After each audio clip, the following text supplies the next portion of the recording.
The very name Annabelle conjures images of a terrifying porcelain figure, a malevolent presence from the silver screen that has haunted audiences worldwide. Yet, beyond the Hollywood blockbusters lies the real Annabelle, a seemingly innocent Raggedy Ann doll, deceptively benign in appearance, yet whispered to be a vessel of pure evil. This unassuming toy has transcended its physical form, embedding itself deeply within real-life paranormal lore and becoming a horror icon that continues to fascinate and terrify. The enduring power of Annabelle's narrative, amplified by popular culture, often overshadows a purely factual examination, allowing the story of the doll to become more potent than the object itself. This phenomenon underscores how public interest in compelling supernatural narratives can coexist with, or even eclipse, scientific skepticism, setting a suspenseful and intriguing tone for the unfolding legend. Into this world of the unseen stepped Dan Rivera, a seasoned paranormal investigator, a U.S. Army veteran, and a devoted family man. For over a decade, Rivera dedicated his life to the New England Society for Psychic Research, NESPR, diligently carrying the torch of Ed and Lorraine Warren's legacy in the realm of the unexplained.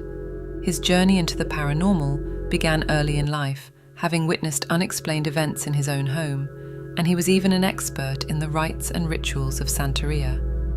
However, the narrative takes a chilling turn with the shocking circumstances of his unexpected death in July 2025, which occurred while he was on tour with the very doll he helped safeguard. Rivera's sudden passing has left a profound question hanging in the air, a query that taps into the core fascination with the supernatural. Was his death a tragic yet natural coincidence, as official reports suggest? Or did the malevolent energy of the Annabelle doll finally claim another victim? This central mystery is designed to immediately create an emotional connection with observers, pulling them into a narrative that blurs the lines between documented fact and chilling folklore. The chilling saga of Annabelle purportedly began in 1970 in the seemingly ordinary setting of Hartford, Connecticut. The story unfolds with a seemingly innocuous birthday gift, a Raggedy Ann doll, presented by a mother to her 28-year-old nursing student daughter, Donna. Donna shared an apartment with her roommate, Angie, establishing a relatable everyday backdrop before the descent into terror. Initially, the unsettling events were subtle, almost dismissible. The doll would reportedly change positions or appear in different rooms on its own, a seemingly playful, if eerie, occurrence. This gradual escalation of unease was followed by the appearance of cryptic notes on parchment paper, seemingly written by a child, bearing messages like, "Help us." This slow build of phenomena was crucial in establishing the doll's perceived malevolent nature. The progression from subtle doll movements to cryptic notes, and then to physical harm, illustrates a clear pattern of escalating paranormal activity. This sequence is not merely a list of events. It represents a psychological thriller playing out, where the initial ghoulish games and later attempts to treat it like an actual living child by Donna and Angie inadvertently empowered the perceived entity, as later claimed by the Warrens. The narrative took a dramatic and terrifying turn with Lou, a friend who was openly skeptical of the doll's alleged sentience. Lou reportedly experienced a terrifying physical assault when he awoke from a nap with a searing pain in his chest, discovering bloody claw marks across his skin. This incident marked the first alleged physical harm directly attributed to Annabelle, escalating the threat from psychological unease to tangible violence. The absence of direct primary accounts from Donna, Angie, or Lou themselves is a significant aspect of the Annabelle legend. This narrative vacuum allowed the sensationalized version of events, primarily recounted by the Warrens, to become the dominant public narrative. This reliance on the Warrens' perspective highlights how the relationship between popular culture and paranormal folklore can shape and solidify a legend, prioritizing suspense and mystery over direct corroboration. Desperate for answers, Donna and Angie consulted a psychic medium, The medium claimed the doll was inhabited by the spirit of a 6-year-old girl named Annabelle Higgins, who had died on the property before the apartments were built. Initially, the nurses, feeling sympathy for what they believed was an innocent child's spirit, attempted to live peacefully with the doll. This act of acceptance, according to the Warrens, inadvertently empowered the entity, allowing it to become more powerful and to inhabit and possess their home. The escalating terror prompted Donna to seek help from an Episcopal priest, Father Hegan, who then contacted the renowned paranormal investigators Ed and Lorraine Warren. Ed and Lorraine Warren, founders of the New England Society for Psychic Research, NESPR, were already famous for their involvement in high-profile cases like the Amityville Horror, establishing them as authoritative figures for extreme supernatural phenomena. Upon their investigation, the Warrens made a crucial and chilling determination. The doll was not possessed by a benevolent child spirit, as the medium had claimed, but was instead being manipulated by an inhuman presence, a demon actively seeking a human host. This revelation fundamentally shifted the narrative from tragic to truly sinister, highlighting the deceptive nature of the entity. The Warrens believed that spirits do not possess inanimate objects, but rather attach themselves to them to manipulate them and eventually possess a human host. They subsequently ordered an exorcism of the apartment. Following their assessment, the Warrens took decisive action. They removed the doll from the apartment and encased it in a specially constructed glass box at their occult museum in Monroe, Connecticut. This case was inscribed with prayers and bore a stark, ominous warning. Warning, positively do not open. This act of containment became a cornerstone of the doll's legend, signifying a desperate attempt to neutralize a powerful evil. Even after being contained, the Warrens reported further incidents, such as their car's brakes failing multiple times on the drive home with the doll, a problem that only resolved after Ed doused the doll with holy water. They also claimed the doll levitated and moved within their own home, even appearing inside the main house after being locked in an outer office. The Warrens' approach to Annabelle presents a fascinating dynamic. They contained the doll in a glass case with dire warnings, yet simultaneously publicized various claims about Annabelle and made deals for rights to exploit their stories. This is not a contradiction when viewed through the lens of legend building and commercial enterprise.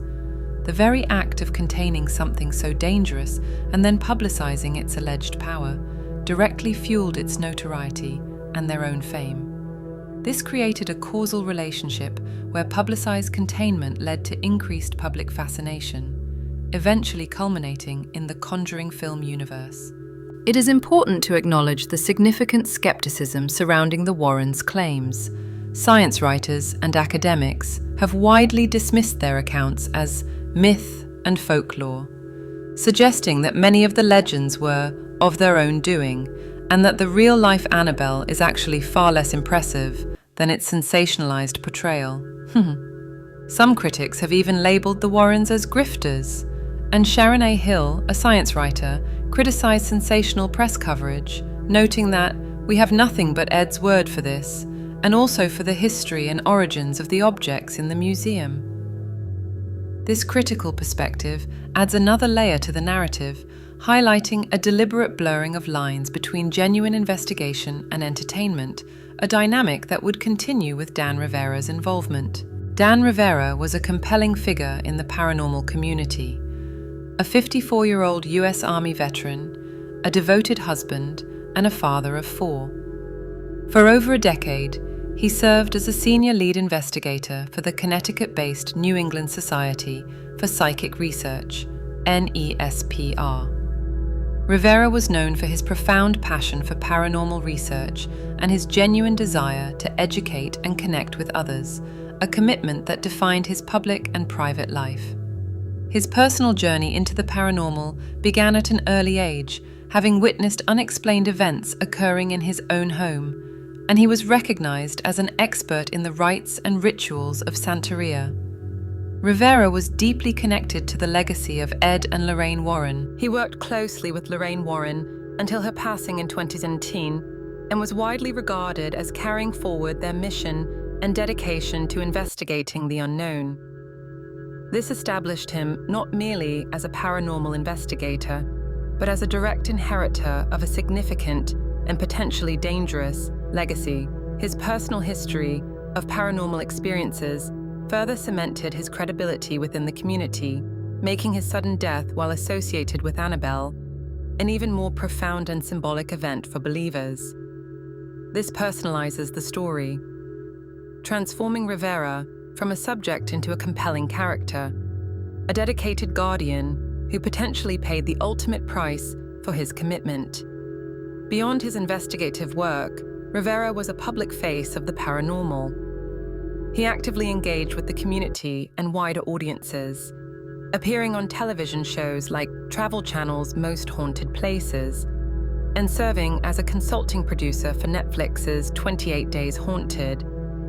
He skillfully leveraged social media, including popular TikTok videos, to promote tours and share his experiences, making him a recognizable and trusted voice in the field.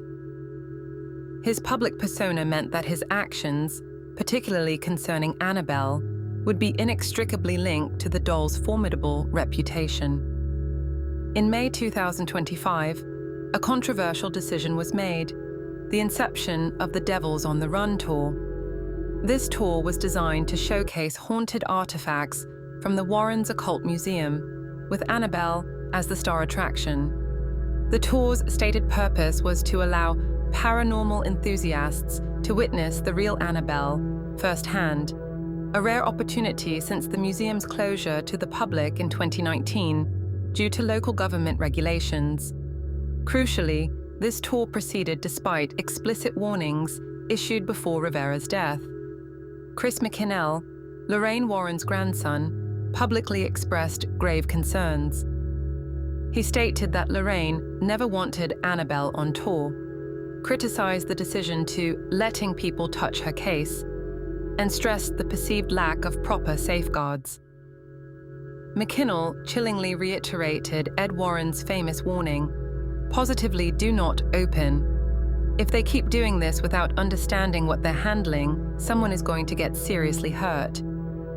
These warnings were echoed by other prominent paranormal figures, such as Zach Bagans of Ghost Adventures, who voiced concerns about moving demonically infused objects. Bagans even recounted his own eerie experience of being nearly struck by lightning after touching Annabelle in 2017, reinforcing the perceived danger. The do not touch and positively do not open warnings associated with Annabelle were presented as fundamental, almost sacred rules established by the Warrens to contain a highly dangerous entity. The decision to take Annabelle on a national tour and, more specifically, letting people touch her case represented a direct and deliberate violation of these perceived rules. Chris McKinnell's explicit pre-death warnings about someone is going to get seriously hurt served as incredibly powerful narrative foreshadowing, establishing a strong connection in the minds of believers. Breaking the established rules could directly lead to catastrophic consequences. This narrative framing builds immense dramatic tension, making Rivera's death resonate not merely as an unfortunate accident, but as a potential, chilling consequence of defying the doll's known rules and challenging its malevolent power. Despite these public warnings, NESPR director Tony Spera, Lorraine's son-in-law, maintained in May 2025 that Annabelle was never out of our control during the tour, creating a dramatic tension between caution and confidence. The tour's dual purpose was to allow enthusiasts to see the real Annabelle, distinct from the Hollywood version, and for Rivera to educate the public about the spiritual dangers associated with such objects. This sets up the tragic irony that would soon unfold. The Devils on the Run tour had just concluded a sold-out, 3-day stop in Gettysburg, Pennsylvania. This location, deeply steeped in its own haunted history and known for intense paranormal activity, added another layer of eerie atmosphere to the unfolding tragedy. The unsettling juxtaposition of the mundane and the mysterious is palpable here. A seemingly ordinary hotel room, death occurring within the extraordinary context of a haunted tour in a famously haunted town. This creates a potent narrative tension, where the ordinary circumstances of a death clash with the extraordinary, supernatural context of the doll. On Sunday morning, July 13th, 2025, Dan Rivera was with his colleagues, but said he was feeling sick and was going back to his room at a hotel in Strabane Township. This detail humanizes him, making his sudden decline all the more poignant and setting the stage for the unexpected. Later that same Sunday morning, hotel workers made a grim discovery. Dan Rivera was found unresponsive in his room. Emergency responders were immediately called and CPR was administered, but despite their efforts, he was pronounced dead at the scene. The official findings regarding Dan Rivera's death were clear. The Pennsylvania State Police reported that nothing unusual or suspicious was observed at the scene. The Adams County coroner confirmed no signs of foul play, and the death was classified as natural, though the exact cause remained pending autopsy results, which were expected in 8 to 10 weeks. This highlights the official, rational explanation for his passing. One of the most significant points of speculation surrounding Rivera's death centered on the doll's location. Authorities confirmed that Annabelle was not in Rivera's hotel room when he died. It was reportedly secured in a van in the hotel parking lots. This detail is crucial because it both challenges and fuels the supernatural narrative, depending on one's perspective. For skeptics, it might dismiss the doll's direct involvement. For believers, it could suggest the doll's power extends beyond its immediate physical presence. Despite the official findings, the timing of Rivera's death, while on tour with the infamous artifact, left believers of the paranormal rattled. It was widely seen as more than a tragic coincidence, with circumstances almost too chilling to ignore, leading to the narrative that a haunting curse resurfaces. This creates a significant narrative gap. The official reports of natural death and nothing suspicious directly contrast with the highly charged context of Annabelle and the prior warnings. This void was almost immediately filled by believers of the paranormal and amplified by social media, who interpreted the eerie coincidence as compelling evidence of a curse or supernatural influence. The explosion of viral content, particularly on platforms like TikTok, immediately fueled speculation about the doll's direct involvement. This included claims that one of their warnings was to never move her. He did it anyway, and now Dan is no longer with us. And sensational headlines, such as details, prove that the death of Annabelle's administrator was definitely not an accident. This inherent ambiguity surrounding the official findings versus the paranormal context makes the mystery enduring. It compels observers to actively engage with the uncertainty, fostering discussion and speculation, and playing on the universal human tendency to seek deeper meaning in coincidences, especially when intertwined with legendary cursed objects. Dan Rivera's passing sent ripples of profound emotional impact through his colleagues and the New England Society for Psychic Research. NESPA released heartfelt statements declaring, Dan was not only a vital part of our team for over a decade, but also a deeply compassionate, loyal, and dedicated friend. Tributes poured in from fellow paranormal investigators, such as Ryan Buell, who spoke of Rivera's kindness, his unwavering belief, and his dedication to helping haunted families and carrying forward the Warrens' mission. Beyond the personal grief, Rivera's death caused widespread shock and a palpable sense of renewed concern and fascination with the paranormal that rippled through the broader community. His death reignited concern and fascination and rattled believers, with many seeing it as undeniable confirmation of Annabelle's malevolent power and the validity of the warnings that had preceded the tour.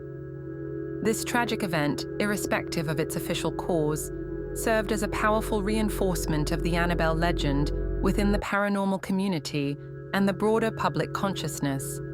The eerie coincidence of his death while on tour with the doll, coupled with the absence of an immediate, definitive cause of death, created a vacuum that was readily filled by the pre-existing folklore surrounding Annabelle's curse. This demonstrated a clear ripple effect. A significant tragic event amplified and seemingly validated a long-standing belief system, even when official reports offered a different, non-supernatural explanation. The emotional tributes from his colleagues further humanized the impact, making the curse feel more real. The core, unresolved question continues to haunt discussions. Was Dan Rivera's death a tragic, yet ordinary medical emergency? Or was it something far more sinister, a direct consequence of the Annabelle doll's alleged curse? While police stated natural causes, the chilling timing and context keep the supernatural theory very much alive. Despite the tragedy and the numerous warnings, Nesper made the controversial decision to continue the Devils on the Run tour as planned. Their statement, "We believe with all our hearts that Dan would have wanted the work to continue," framed this decision as a tribute to Rivera's legacy.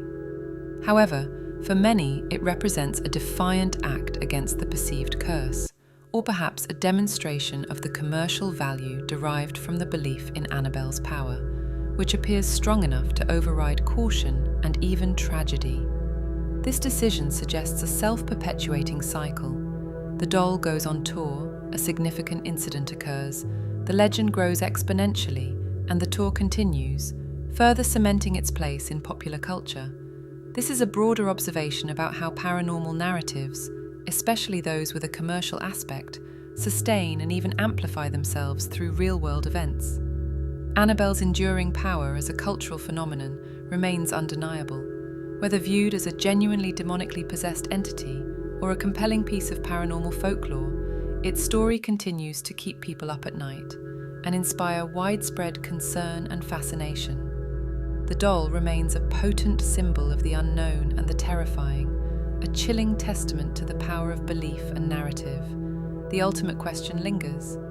Was it a medical emergency or something far more sinister? What happens next in the chilling legend of Annabelle? The ambiguity ensures that the discussion and the fear continues. If this story gave you chills, smash that like button, subscribe for more true horror deep dives, and comment below. Do you believe Annabelle is cursed? Have you visited the museum? Share your stories. We might feature them. Thanks for watching. Stay safe and remember, some doors are better left unopened.